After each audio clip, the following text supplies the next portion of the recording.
Hi guys, welcome to Challenge the Road. I thought I'd do an update video on Land Rover prices, also some of the figures from JLR.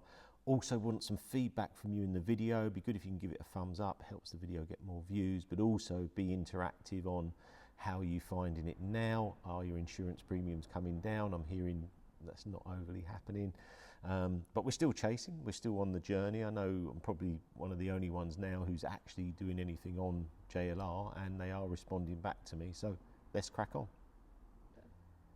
Hi guys, let's start from the beginning. I had the diesel Range Rover Autobiography, loved that car. During COVID times, had some great trips down to Wales, Devon when we were allowed to go out. And I think I paid 40,000 for that car. I think I sold it for 45. And it was 110,000 new, and there was only 164 made. So I thought, right, I'm going to go up. I'm going to go to the car here, which was the P400e. Now, at the time, this was a £70,000 car. I think I got it for 68, and I thought, right, I'm going to get this P400e, use it. It's got a little bit of hybrid because it's a plug-in. The diesel wasn't a plug-in. I had Apple CarPlay that I wanted. So I done that. And then I started hearing rumours about these vehicles being stolen, and it started to worry me. So I thought, right, I think I need to get out of this car. And I'd seen a video, someone talking about Range Rovers being stolen in London, and it was like 100 a day or whatever it was. But basically it was an issue. So I thought, right, I'm going to sell the car. And normally I can run these cars and not make too much of a loss, but I had to take a loss on the car. What happened was I thought, right, I'm going to have to sell this car because I'm hearing lots of rumours about this. So I did, and I think I sold it for about 60, which is quite a big loss for me over a short period of time, probably 6 to 9 months, because I was actually hoping to not lose much money at all. So then I thought, well, I'm going to put a video out about this because I'd seen lots of other videos about these thefts, and I thought, right, I'm going to do one myself. And I'd done that, and it had a lot of views. And if I'm doing something, I'm doing something. So I thought, well, how can I help? And we spoke about Ghost and all these different things, and we've done calls with insurers and gone on from there. And actually I went to JLR, and I'll let you in on things that a lot of other YouTubers were being sued. That wasn't me. I was quite open with them. I said, look, we want you to do well. We don't want our vehicles to devalue. What can we do? And in fairness to JLR, I went up to their head office, saw them. They've been proactive in getting back to me. Like, we've got some figures here. But I wanted to look at values because this is really the key, because you've got a vehicle that was heavily depreciating, but also very expensive to insure. We'll start with values. My plan is to get a call with the insurer again and just go through what's happening. Single Range Rover is obviously still a problem, but my car was about 35,000 miles. I think I'd done about 7,000 miles in the car.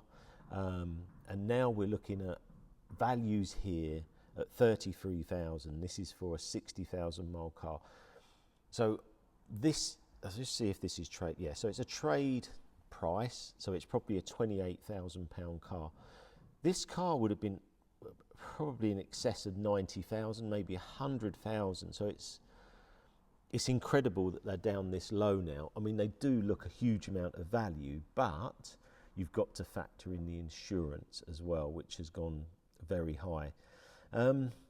What do I think about that? I think that looking at the values, people have got very worried. They have, insurance companies, from what I'm seeing and what I'm hearing, and some of the feedback from emails to me, different messages, that insurance is still difficult.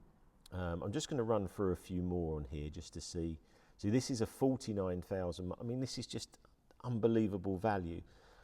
34,950. It's a P400e, 49,000 miles, so good miles, in black. It can only be the insurance still holding these prices down. And it is a massive problem because a lot of people have gone into negative equity. And can we see insurance coming back? Now, insurance, it seems single Land Rover still a problem. and it's still too high. And what we're seeing is that the BCM updates, I said, would take quite a lot of time. I've just had the latest figures. I think it's 212,000 vehicles. We need to do it quicker. You need to be out there trying to get your car done, but also Land Rover need to be proactive in getting your car done. I know that. Now, I have got a Range Rover Evoque Autobiography 2016 car. I reviewed it on the channel before. I thought it was a fantastic car. Now, I'm purchasing that from my sister-in-law because her insurance is now too high. I'm going to buy the car at a good price for her to help her and use it on the channel. And I want to get all these updates, and I want to just see for myself what happens. In the meantime, and this is what's happening in the market, we was going to get her a used Golf, diesel, petrol, and used prices of petrol and diesel are going up and up, and also very hard to get, which is making me think the EV situation is becoming more and more of a problem. People are coming away from EVs, they want petrol and diesel, so now the prices of them are going up. You might be seeing that yourself if you're trying to get a used car. You maybe had an EV, you're coming out of that. So the plan now is to get the Evoque in, go through that car.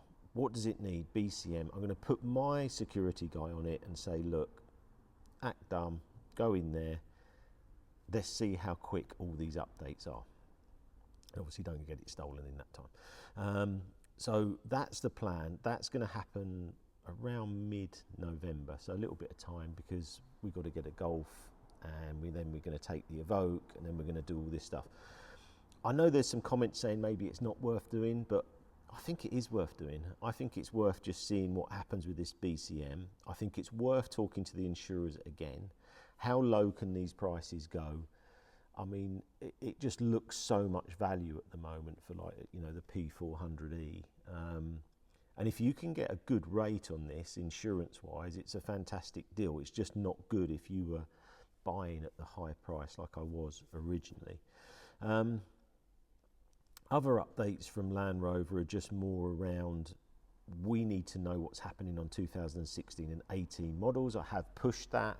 I haven't had an update yet. They said they will come back to me because obviously it's 2018 onwards. 2022 cars, it seems, onwards are okay, but we know there was something with the keys. There's lots of videos on there. If you're new to that, you can watch through that. So that's my plan. Obviously, prices have really dropped, unfortunately, but when does it change? And when do you sort of buy in? When do you buy in and become comfortable with the insurance prices? I'm just looking at Evoques here. These are P300Es, car I really like, actually hybrid. They're down in the 20s, 21 there, 22.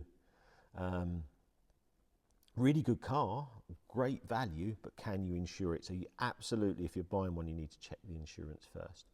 I'm just going through all the insurance prices on the Evoque one we've got. It doesn't look too bad, but it seems to be better on a multi-car policy, not single Land Rover policy. So interactive video, come on, you give me your comments, you give me your feedback.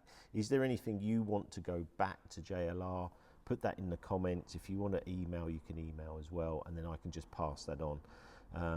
And hopefully we can get more and more of these cars with the correct security updates. So yeah, please like, share, subscribe, and the next video will be around insurance.